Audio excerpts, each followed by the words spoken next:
Yes sir. Yes sir.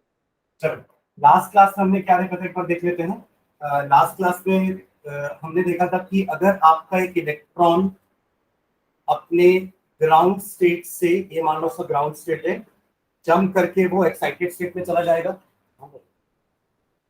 Ground state में उसकी energy है मान लो E1, एक्साइटेड स्टेट में जाने के लिए उसको एनर्जी चाहिए थी मान लो E2।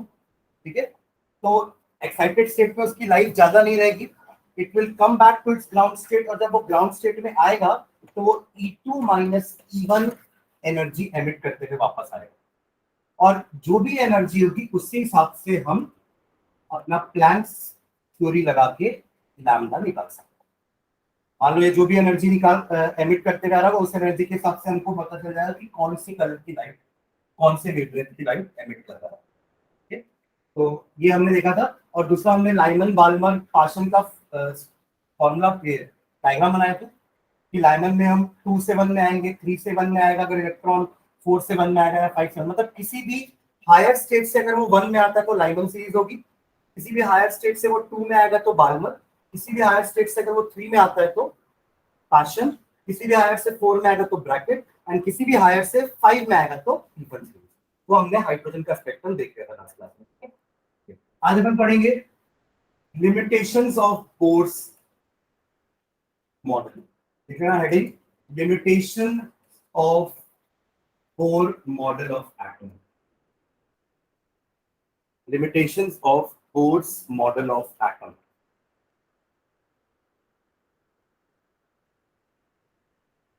लास्ट क्लास में अपन ने यूजफुलनेस भी लिखा था ना कि बोर के मॉडल से हम क्या क्या कर सकते हैं। अब लिमिटेशंस या बोल लो ड्रॉबैक बोर्स के मॉडल के। ठीक है, तो फर्स्ट लिखना, first point, inability to explain, inability to explain, inability to explain the line spectra of, inability to explain line spectra of multi electron atom. Multi electron atom का मतलब क्या हो गया, एक ऐसा एटम जिसमें एक से ज्यादा इलेक्ट्रॉन है उसको अपन मल्टी इलेक्ट्रॉन एटम बोलते हैं। और हाइड्रोजन का तो समझा पा रहे थे, राइट, हाइड्रोजन का लाइन स्पेक्ट्रम समझा पा रहे थे लाइमन बाल्मर इन सब के। ठीक है, बट जहां आपके इलेक्ट्रॉन्स बढ़ेंगे तब हर इलेक्ट्रॉन इतना ही ट्रांजेक्शन करेगा तो बहुत सारी लाइंस हो जाएंगी, 2 इलेक्ट्रॉन, 5 इलेक्ट्रॉन, 15 इलेक्ट्रॉन, मान लो फास्फोरस में 15 इलेक्ट्रॉन, तो वो 15 इलेक्ट्रॉन सब 1 से 2 में भागेंगे, 3 में भागेंगे, और एक्साइटेड स्टेट से वापस जब आएंगे तो सब के लाइन स्पेक्ट्रम अलग अलग होंगे और बहुत ज्यादा लाइंस बनेगी स्पेक्ट्रम में। अभी तो हमने देखा कि हाइड्रोजन में सिर्फ 4-5 लाइन बन रही थी, यहाँ पे कुछ ऐसी लाइन बन रही थी हाइड्रोजन में, क्योंकि सिंगल इलेक्ट्रॉन था, तो उसका वो लाइन स्पेक्ट्रम समझा पाए, हाइड्रोजन का लाइन स्पेक्ट्रम ऐसा क्यों बन रहा है वो समझा पाए, बट बाकियों का नहीं हो पाएगा क्योंकि उनमें इलेक्ट्रॉन बहुत ज्यादा था। ठीक है, तो this is the first limitation of Bohr's model. ठीक है, सेकेंड पॉइंट लिखना, सेकेंड पॉइंट, सेकेंड लिमिटेशन क्या है बोर्स मॉडल की, inability to explain the, inability to explain the, inability to explain the 3D structure of atom, 3D structure of atom। और तो यही बोल रहे थे ना कि बीच में न्यूक्लियस है और आजू बाजू एनर्जी शेल्स हैं, ऑर्बिट्स हैं, राइट, बट उन्होंने कहीं पे भी ये नहीं बोला कि एटम का स्ट्रक्चर 3D होता है, मतलब वो स्पेस में होगा। आप एटम को एक प्लेन में नहीं रख सकते, it will be in a space, it will not occupy area, in fact it will occupy volume, 3D। ठीक है, बट वो समझा नहीं पाते कि 3D स्ट्रक्चर कैसे हो रहा है। ठीक है, this was the second drawback, inability to explain the 3D structure of atom. Third लिखना, थर्ड लिमिटेशन, ये आवाज आ रही है मेरी?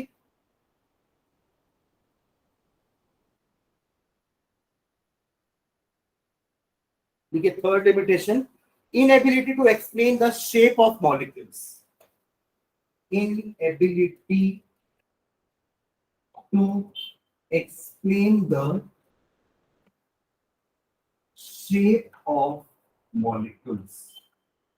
जब वो एटम का ही शेप जस्टिफाई नहीं कर पाए तो एटम से ही तो मिलके मॉलिक्यूल्स बनते हैं, तो उनका भी शेप नहीं समझा पाए कि ऐसे 3D स्ट्रक्चर्स क्यों होते हैं। ठीक है, फोर्थ ड्रॉबैक लिखना, फोर्थ ड्रॉबैक या limitation, inability to explain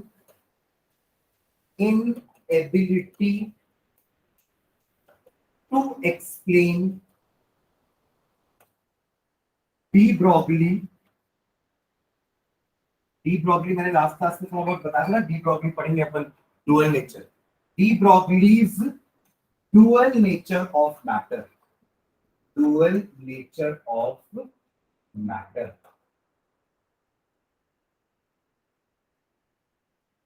and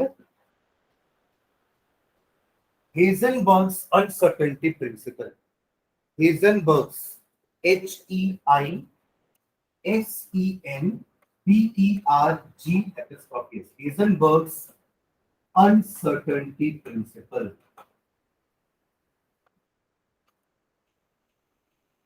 ये मैं लास्ट क्लास में थोड़ा सा हिंट दिया था, ये क्या होता है हेजनबर्ग अनसर्टेनिटी। अनसर्टेनिटी मतलब आप एक ही पॉइंट पे इलेक्ट्रॉन का पोजीशन और वेलोसिटी कैलकुलेट नहीं कर सकते, it is a microscopic body. ठीक है, तो ये दोनों थ्योरी अभी अपन आगे पढ़ेंगे, हमारा नेक्स्ट टॉपिक यही दोनों है, तो ये दोनों भी समझा नहीं पाए थे। ठीक है, एंड लास्ट लिमिटेशन लिखना, inability to explain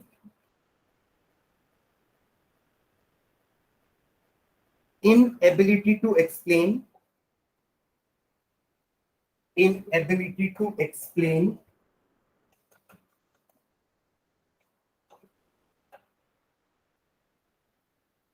splitting,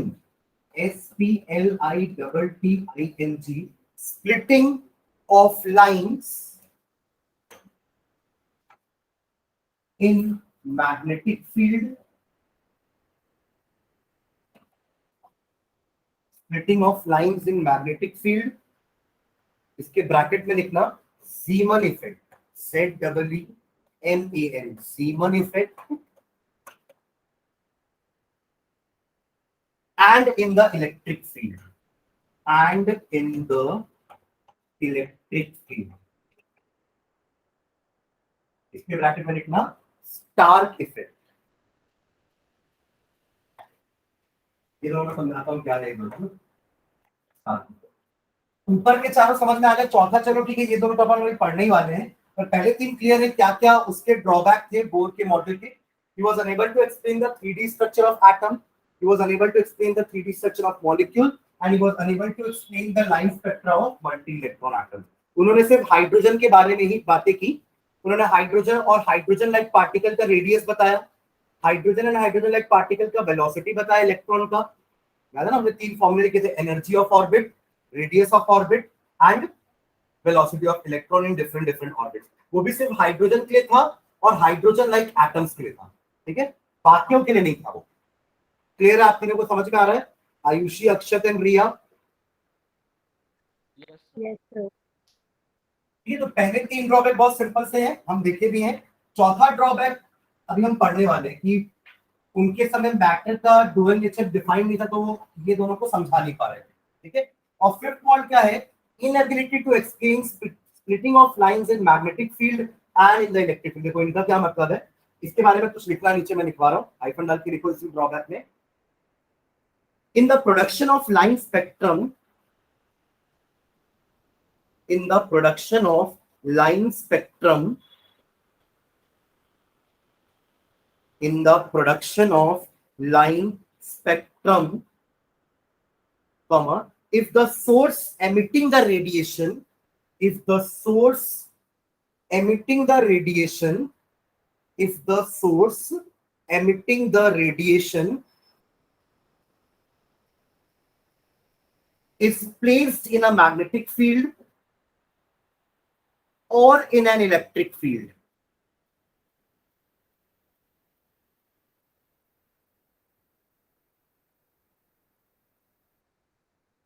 if the source emitting the radiation is placed in a magnetic field or in an electric field, comma, it is observed that it is observed that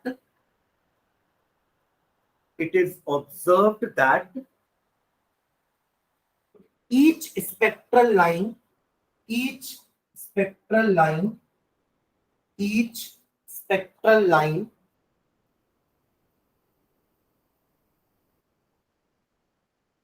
splits up into a number of lines. Splits SPLITS, splits up into a number of lines. Splits up into a number of lines. So stop. The splitting of spectral lines in magnetic field is called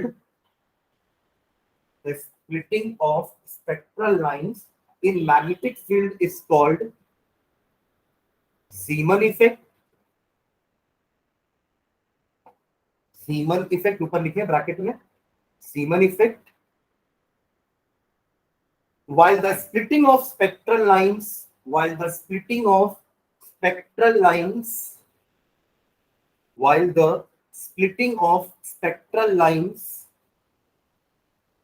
in the electric field is called Stark effect.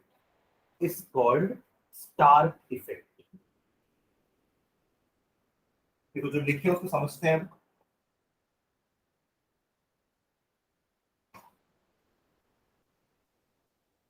हमने line spectra पढ़ा, right? Line spectra क्या होता है?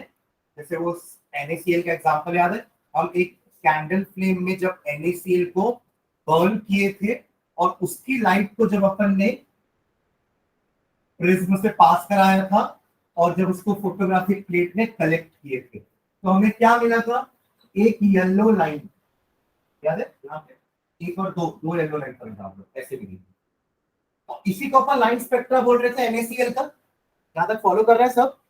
Ayushi, Akshat, Riya? Yes sir. ना, but अगर यही काम आप अभी तो आपने इस चीज को बिना मैग्नेटिक फील्ड के और बिना इलेक्ट्रिक फील्ड के किया. अगर आप ये एक सोर्स जो लाइट एमिट कर रहा है, इसको एक इलेक्ट्रिक फील्ड में रख दो. इलेक्ट्रिक फील्ड का मतलब पॉजिटिव चार्ज नेगेटिव चार्ज के बीच में रख दो, इलेक्ट्रिक फील्ड आ गई. या मैग्नेट्स के बीच में रख दो, नॉर्थ पोल साउथ पोल, तो आपका एक इलेक्ट्रिक फील्ड आ गई, सॉरी मैग्नेटिक फील्ड आ गई. अगर ये सोर्स जो रेडिएशन एमिट कर रहा है उसको अपन इलेक्ट्रिक फील्ड या मैग्नेटिक फील्ड में रखेगा, तो लाइंस जो है वो और नंबर ऑफ लाइंस में स्प्लिट हो रही थी. मैग्नेटिक फील्ड में रखे तो स्प्लिट हुई, इलेक्ट्रिक फील्ड में रखे तो स्प्लिट हुई. तो मैग्नेटिक फील्ड की जिसने स्टडी की, जिनका नाम जीमन था, इसमें उन्होंने इफेक्ट का नाम जीमन इफेक्ट डाल दिया और इसका नाम पड़ गया स्टार्क इफेक्ट. तो बोर ये भी नहीं बता पाया कि ऐसा क्यों हो रहा है. एक मैग्नेटिक फील्ड और इलेक्ट्रिक फील्ड के कारण हमारी लाइंस जो पहले दो थी वो स्प्लिट होके और बढ़ क्यों गई. हाँ दोनों में वही चीज हो रही थी. एक इलेक्ट्रिक फील्ड के प्रेजेंस में हो रहा था, एक मैग्नेटिक फील्ड के प्रेजेंस में हो रहा था. तो इलेक्ट्रिक फील्ड वाले को स्टार इफेक्ट नाम दे दिए, Stark effect, and magnetic field वाले को जीमन इफेक्ट. तो Bohr was unable to explain कि ऐसा क्यों हो रहा है. क्लियर है एवरीवन? फिफ्थ वाला ड्रॉबैक.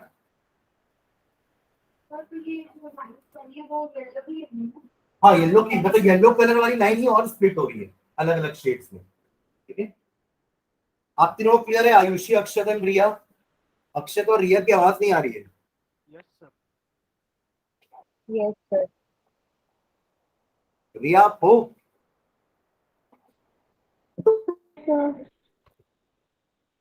ठीक है, ये पांचवा ड्रॉबैक था. हमने जो पीछे पांचवा ड्रॉबैक लिखे हैं ना, उसमें ये पांचवा ड्रॉबैक था कि Bohr was unable to explain, inability to explain splitting of lines in magnetic field and in electric field. तो लाइन स्पेक्ट्रा अगर और स्प्लिट हो रहा है अलग अलग लाइंस में in the presence of magnetic field, तो उस इफेक्ट को अपन जीमन इफेक्ट बोलते हैं. और अगर लाइन स्पेक्ट्रा किसी भी कंपाउंड का एलिमेंट का इलेक्ट्रिक फील्ड के प्रेजेंस में स्प्लिट होता है तो अपन उसको स्टार्क इफेक्ट बोलेंगे. क्लियर है? तो ये ड्रॉबैक्स हो गए आपके बोर के. ठीक है, चलो नेक्स्ट हेडिंग डालेंगे अपन, पढ़ेंगे de Broglie dual nature of matter waves. ये मत बनाओ, तो मैंने आपको जस्ट एक्सप्लेन करने के लिए बनाया था, ठीक है। चलो नेक्स्ट हेडिंग डाल दो, dual nature of matter. Dual nature of matter, अभी तक अपन पढ़े हैं डुअल नेचर ऑफ वेव, अब हम पढ़ेंगे dual nature of matter. Matter का दो नेचर, वेव का दो नेचर अपन पढ़ लिए, एक वेवी और एक पार्टिकल। वेव तो वेव होगा ही, और उसमें पार्टिकल्स भी थे, उन पार्टिकल्स को हमने क्या नाम दिया था, क्वांटम या फोटोन, अगर वो लाइट है तो, ठीक है। तो ये थ्योरी क्या थी, प्लैंक्स क्वांटम थ्योरी, ठीक है। बट मैटर का भी दो नेचर होता है, मतलब मैटर पार्टिकल तो हो गई, matter is particle in nature, right, obviously कोई भी मैटर एटम का ही बना होगा, पार्टिकल का बना होगा, तो matter is particle in nature. But जो नई चीजें हमारे लिए वो क्या है कि मैटर वेवी नेचर का भी है, वेवी इन नेचर। तो अगर वो वेव होगा तो उसकी एक वेवलेंथ भी होगी, फ्रीक्वेंसी भी होगी, तो उसी का फॉर्मूला डी ब्रॉगली ने डिराइव किया था, ठीक है। तो dual nature of matter bracket में लिख लेना, de Broglie equation, de Broglie equation, ठीक है। चलो उसका हाइफन डाल के लिखना,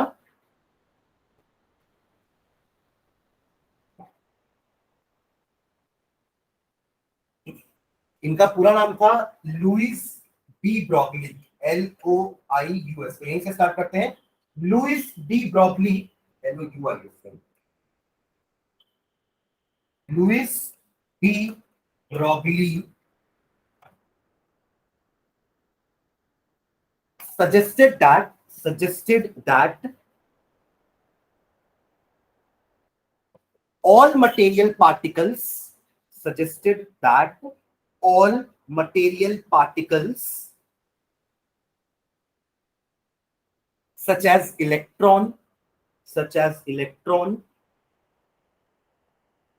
comma proton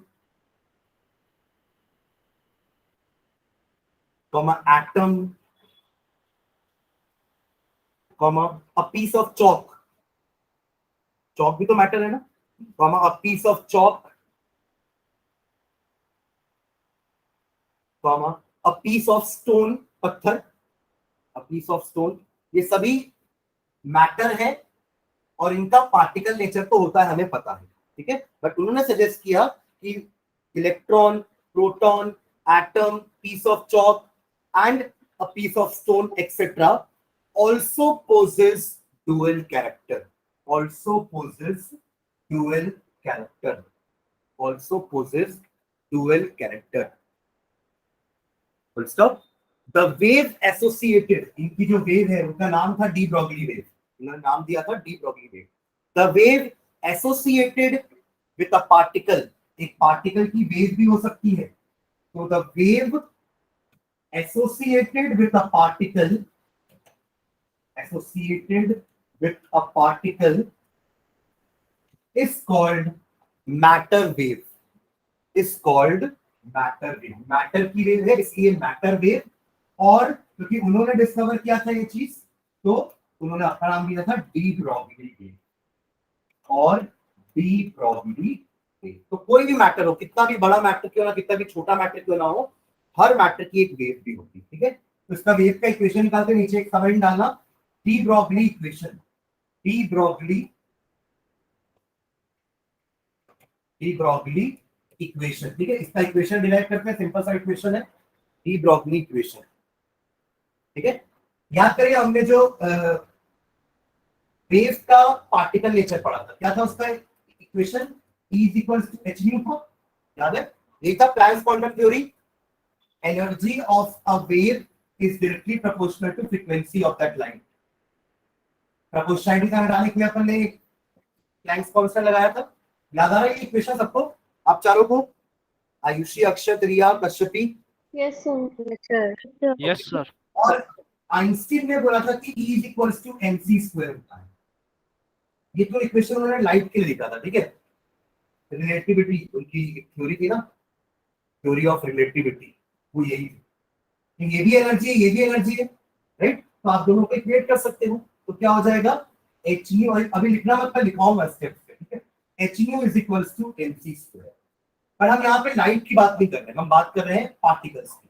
तो हमें पता है कि सबसे ज्यादा स्पीड तो लाइट की होती है, बाकी सब पार्टिकल की स्पीड लाइट से कम होती है। तो अपन यहाँ c को ना v से रिप्लेस कर देते हैं।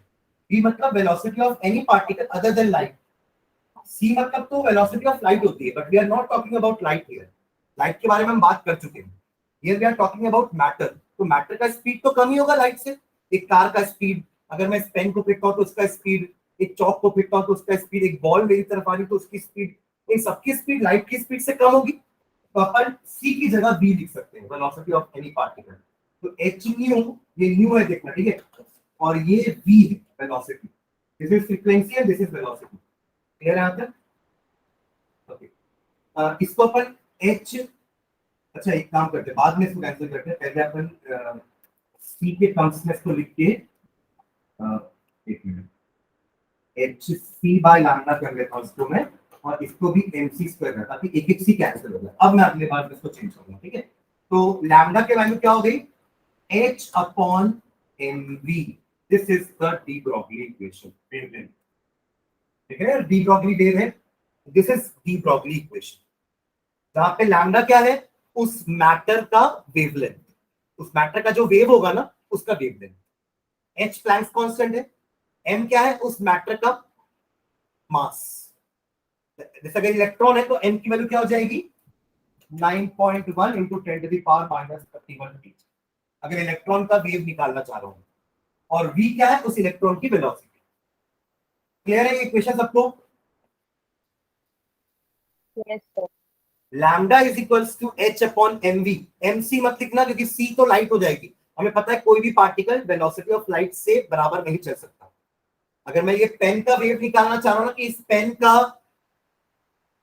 वेव का वेवलेंथ कितना होगा, ये पेन ऐसे चल रहा है, इसकी कुछ ना कुछ वेव होगी, तो इस पेन का मास यहां लिखूंगा नीचे, मैंने फेंका तब तो वेव बनेगी ना, तो इसके फेंकने की वेलोसिटी क्या है, ये तो कांस्टेंट है h, ये आपका डी ब्रॉगली इक्वेशन, ठीक है। तो इसको लिख लेते हैं, कैसे इक्वेशन डिराइव कर लेते हैं, नीचे देखो, नीचे in case of a photon, in case of a photon,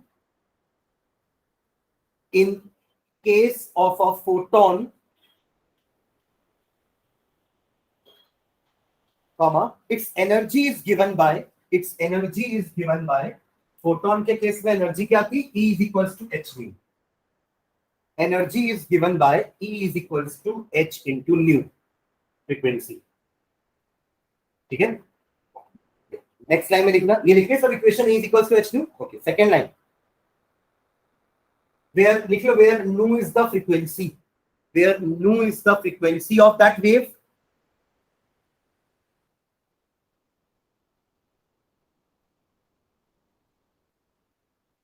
ठीक है, where nu is the frequency of that wave। next line में, if photon is supposed to have particle character, if photon is supposed to have particle character,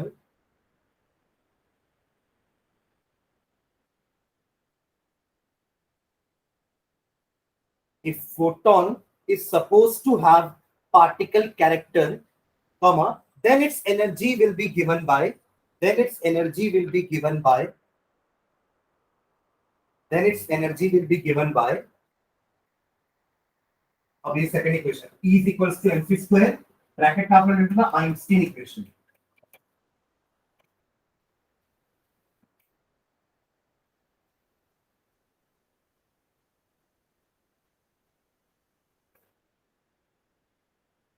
देखो ध्यान देना, हम light का ही dual nature देख रहे हैं। हमने क्या देखा था कि लाइट का वेवी नेचर भी होता है और लाइट का पार्टिकल नेचर भी होता है।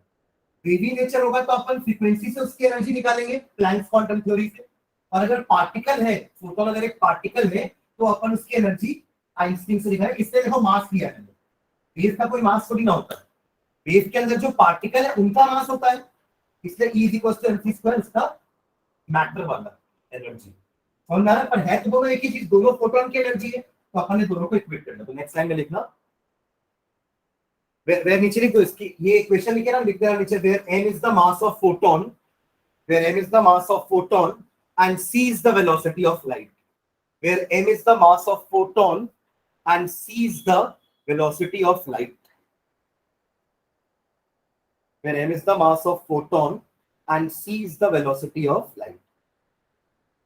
ठीक है, इन दोनों को ना इक्वेशन नंबर दे देना, इसको इक्वेशन नंबर 1 दे देना, इसको इक्वेशन नंबर 2 दे देना. तो फ्रॉम 1 and 2 अभी हम लिखेंगे, from 1 and 2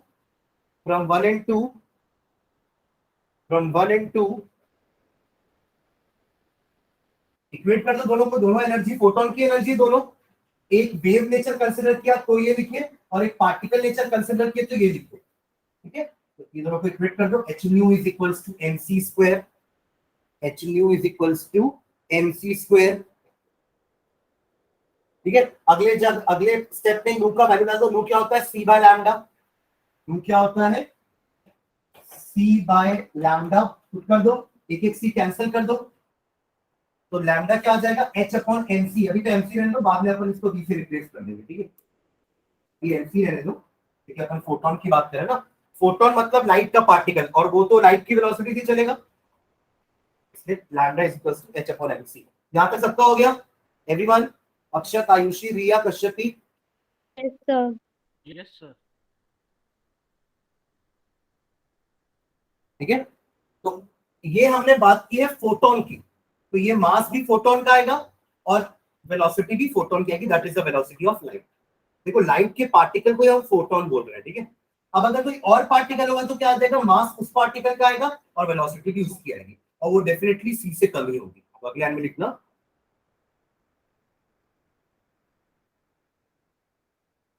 the above equation is applicable to any material particle. The above equation is applicable to, the above equation is applicable to, the above equation is applicable to, is applicable to all material particle, all material particle, like a piece of chalk, a piece of stone, सबके लिए applicable. ठीक है, the above equation is applicable for all material particle. तो बस अपन मास of photon की जगह उस particle का मास डाल देंगे, और वेलोसिटी ऑफ फोटोन या लाइट की जगह हम उस बॉडी का वेलोसिटी डाल देंगे. ठीक है, तो नीचे लिखना, so the equation becomes lambda is equals to h upon mv. अब c मत लिखना, क्योंकि c मतलब स्पेशली लाइट की वेलोसिटी है, और कोई भी पार्टिकल लाइट की वेलोसिटी से ट्रैवल नहीं कर सकता. ठीक है, आप कितना भी जोर से कोई पार्टिकल को ना फेंको, लाइट की वेलोसिटी 3 × 10⁸ मीटर पर सेकंड के बराबर नहीं जा सकती उसकी वेलोसिटी. ठीक है, तो h अपॉन mv. ठीक है, where v is the velocity of that material particle, where v is the velocity of that material particle. ये v है और ऊपर nu था, दोनों अलग अलग चीजें है ना. nu मतलब फ्रीक्वेंसी एंड v मतलब velocity. where v is the velocity of that material particle. ठीक है, आप लोगों को थोड़ा बहुत मैं 9 का फिजिक्स याद दिलाता हूँ. m इंटू वी क्या होता था आपको याद है? एक फिजिकल क्वांटिटी पढ़ते थे अपन, m इंटू वी. नहीं, वो तो हाफ mv स्क्वायर होता था. क्या होता था mv? किसी को याद है?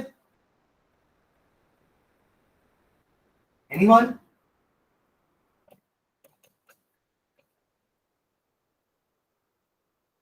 एक लीनियर क्वांटिटी पढ़ते थे आप, लीनियर मोमेंटम. सुने हो मोमेंटम का भी? इसको हम p से डिनोट करते थे. याद आया किसी को momentum? Anyone? Akshat, Ayushi, Riya, Yes, sir.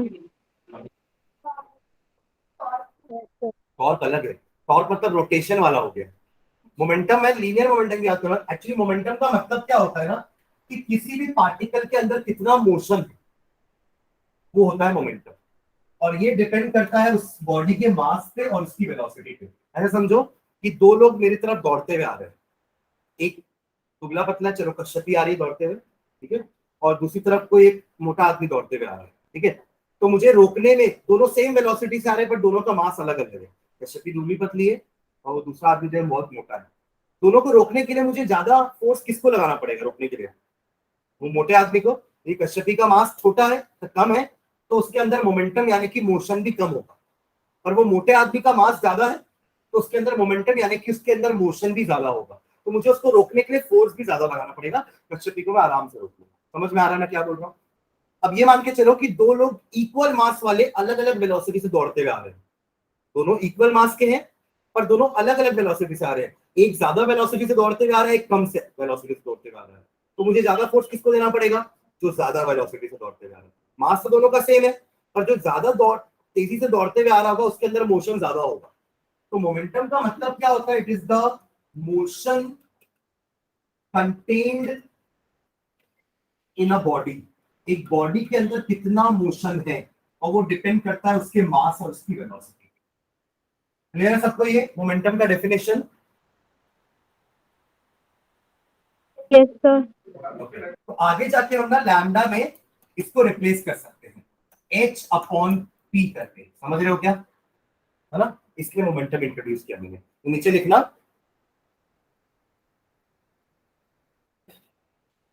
We know that, पता नहीं था पर लिख लो, है ना।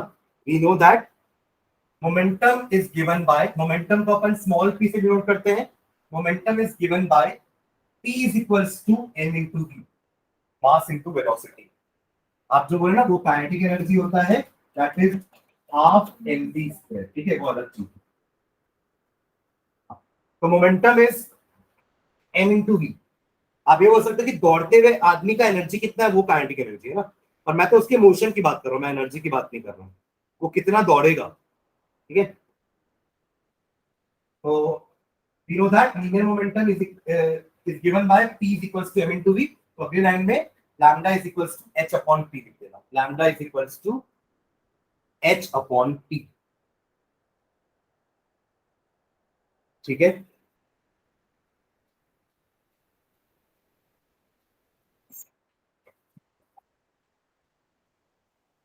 हो गया?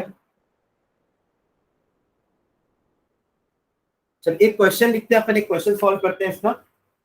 लिखेगा सभी question. What will be the wavelength of a ball, what will be the what will be the wavelength of a ball of mass 0.1 kg, of mass 0.1 kg,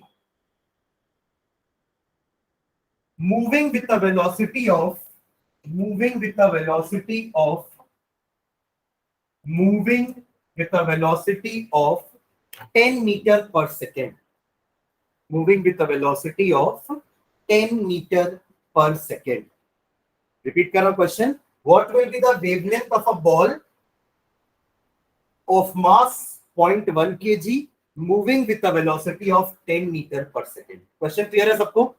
एक बॉल जिसका मास 0.1 kg है ना, आपने उसको 10 मीटर पर सेकेंड की speed से फेंक दिया, तो उसकी वेव जो निकलेगी उसकी वेवलेंथ क्या है?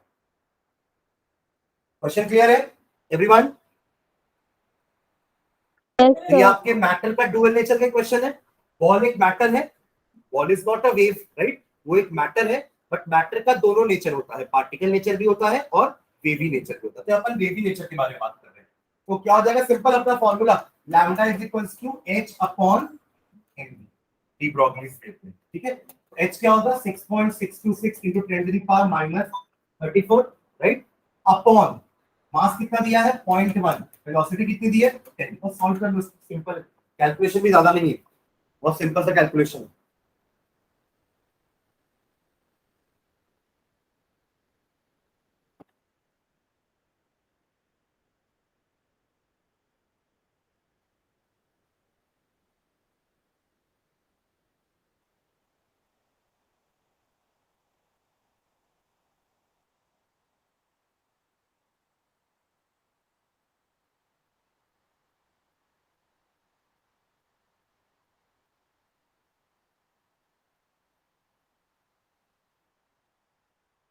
हाँ?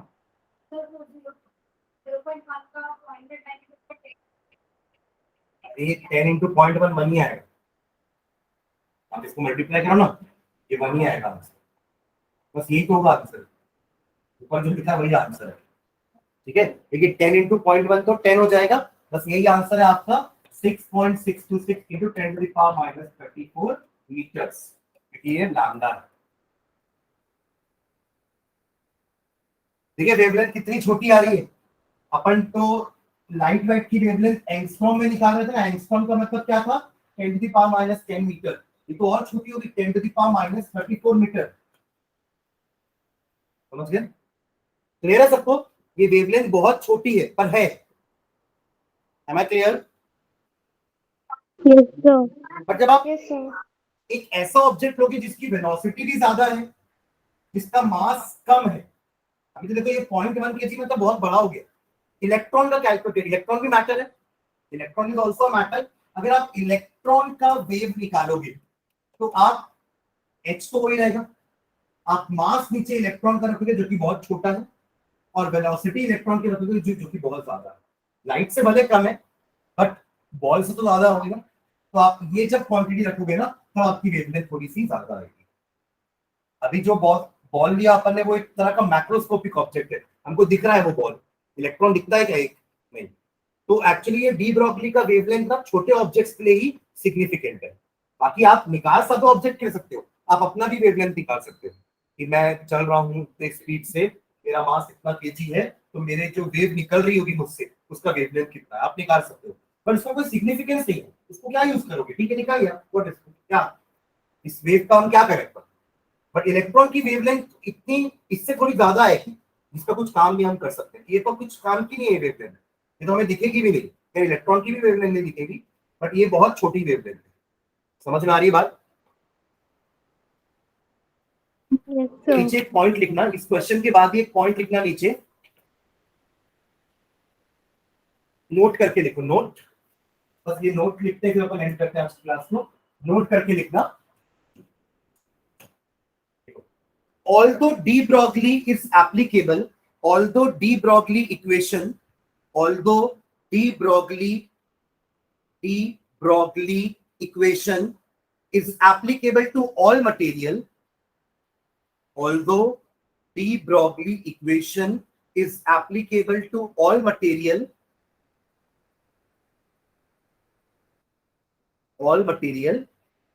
but it has significance, but it has significance, but it has significance, but it has significance only in the case of microscopic particles. But it has significance only in the case of microscopic particles.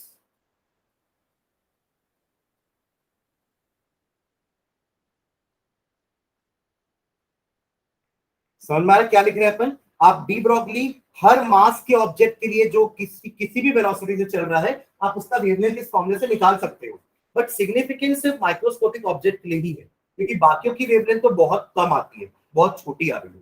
ठीक है, जैसे अभी हमने एक 100 ग्राम की ball का निकाला, 0.1 kg मतलब 100 ग्राम की बॉल थी वो, क्योंकि बहुत ज्यादा मास है। It is not a microscopic object, इतनी बड़ी बॉल थी वो। माइक्रोस्कोपिक ऑब्जेक्ट्स तो वो होंगे जिनको देखने के लिए हमें माइक्रोस्कोप लगेगा, बॉल तो ऐसी दिख जाएगी नेकेड आई से। ठीक है, तो नीचे लिखना, for example, a ball of mass, for example a ball of mass, for example a ball of mass 0.1 kg, 0.1 kg moving with a speed of 10 meter per second, जो अपन ऊपर भी क्वेश्चन किए। A ball of mass 0.1 kg moving with a speed of 10 meter per second, moving with a speed of 10 meter per second, has wavelength of approximately, has wavelength of approximately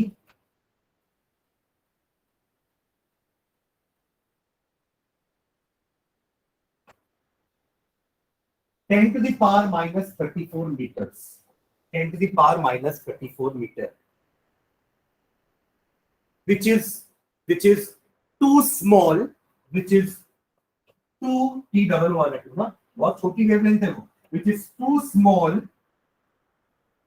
for ordinary observation, for ordinary observation. आप उसको observe भी नहीं कर पाते। आप अपने wave को observe कर पाते हो क्या? ये पेन के वेव को भी हम ऑब्जर्व नहीं कर पाते कि कहाँ है क्या है, ठीक है। तो मैक्रोस्कोपिक ऑब्जेक्ट के लिए वेवलेंथ बहुत छोटी होती है, इसलिए आप निकालो नहीं निकालो एक ही मतलब है, ठीक है। अब एक माइक्रोस्कोपिक ऑब्जेक्ट में नीचे लिखते हैं, लिखो नीचे, on the other hand, on the other hand, on the other hand an electron, on the other hand an electron, on the other hand an electron with a mass of 9.11 into 10 to the power minus 31 kg microscopic object. और छोटा मास है ना, इसके तो मास को अपन consider भी नहीं करते, नेग्लेक्ट कर देते हैं एटॉमिक मास निकालते समय, ठीक है। On the other hand, an electron with a mass of 9.11 into 10 to the power minus 31 kg moving at the speed of 60 meter per second, इसकी वेलोसिटी थोड़ी ज्यादा होगी, 60 meter per second, would have a wavelength of निकालते हैं wavelength इसका, would have a wavelength of, नीचे करना है इसको, ये आएगा lambda is equals to h upon n into v। अब इलेक्ट्रॉन का मास लूंगा और इलेक्ट्रॉन की वेलोसिटी लूंगा, ठीक है। तो ये अप्रोक्सीमेटली, पूरा कैलकुलेट मत करना, मैं लिख के बता रहा हूँ क्या है। ये आपका आएगा 10 to the power minus 5 meter के आसपास आएगा इसका वेवलेंथ, जो कि इससे बहुत बड़ा है ना। ये ऑब्जर्वेबल है, 10 to the power minus 5 meter मतलब 0.00001 मीटर, और ये कितना होगा 0.330 लगाओगे फिर 1 मीटर है, which is not observable। Ordinary observation आप इतना बड़ा इतना छोटे चीज का नहीं कर सकते, इसका हम कर सकते हैं, ठीक है। इसलिए इतना 10 to the power minus 5 meter which can be easily measured experimentally, which can be easily measured experimentally, which can be easily measured experimentally। Clear है?